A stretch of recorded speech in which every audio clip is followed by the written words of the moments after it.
Hey, everybody. Welcome to Light Reading and Reflection of the Weight of Becoming, Book 1, Chapter 1's The Mask We Wear.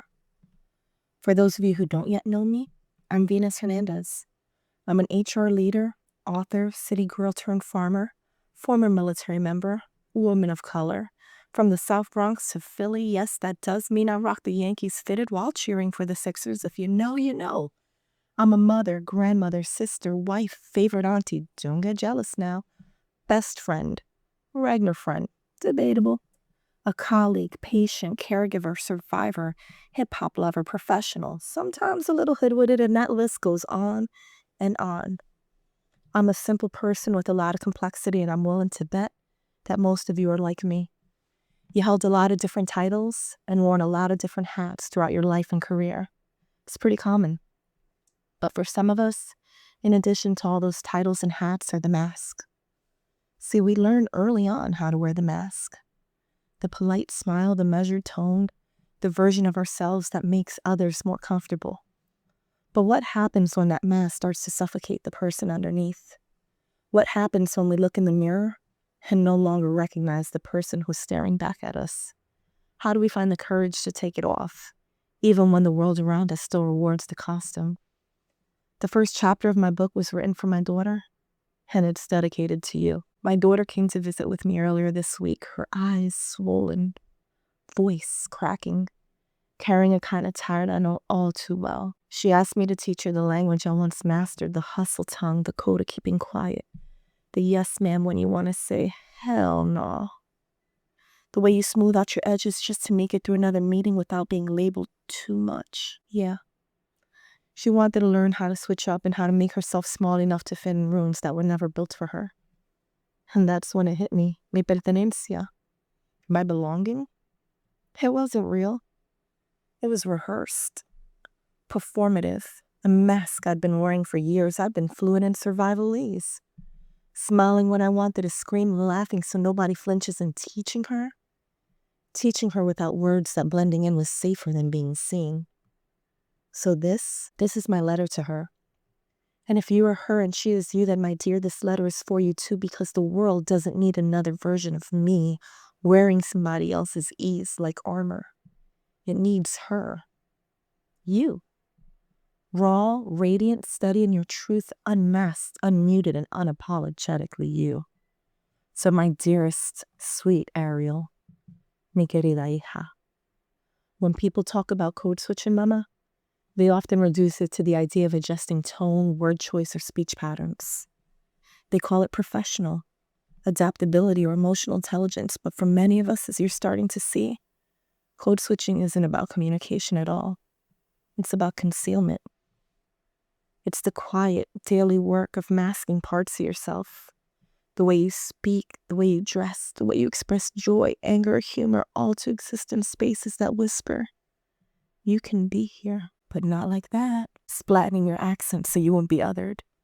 And straightening those curls because professional still somehow means you're eccentric. It's laughing politely when someone makes a joke that lands just shy of offensive because speaking up would label you difficult. It's curating yourself for 8+ hours a day just to survive environments that never truly made room for you. It's not communication. That's endurance. Code switching in these spaces isn't a skill. It's a form of self-preservation born from systems that equate conformity with competence. It's the quiet exhaustion that comes from calculating every move, every word, every expression, knowing that one slip could shift how you're perceived. And that kind of daily masking takes a toll. It drains creativity, dulls authenticity, and steals psychological safety because beneath the polished veneer of fitting in, there's a silent ache. The knowledge that the real you, the accent, ese ritmo, ese calor, the brilliance that doesn't fit neatly into a corporate box, it wasn't what the room was built to hold.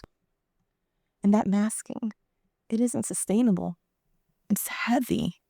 It's isolating, and it teaches you over time to question your own brilliance. The world doesn't need a quieter, more polished, more palatable version of you.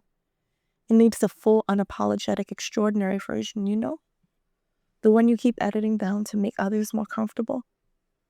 So this is your reminder, my love, don't just dare to show up. Dare to show up as you. the awesome, complex, beautifully authentic you. Because every time we choose authenticity over acceptance, we give others permission to do the same. No tienes que cambiar para ser, ya tú eres tal y como estás. You don't need to become. You already are. And for those listening, let this be a reminder, you are allowed to exhale. You are allowed to take that mask off, and at first, you may not be comfortable doing it everywhere and with everyone. It's okay. Healing takes time. You can start here, in this space, and this week's affirmation is simple but powerful. I show up as my full self knowing that I am enough. Yeah, let's say it one more time. I show up as my full self knowing that I am enough.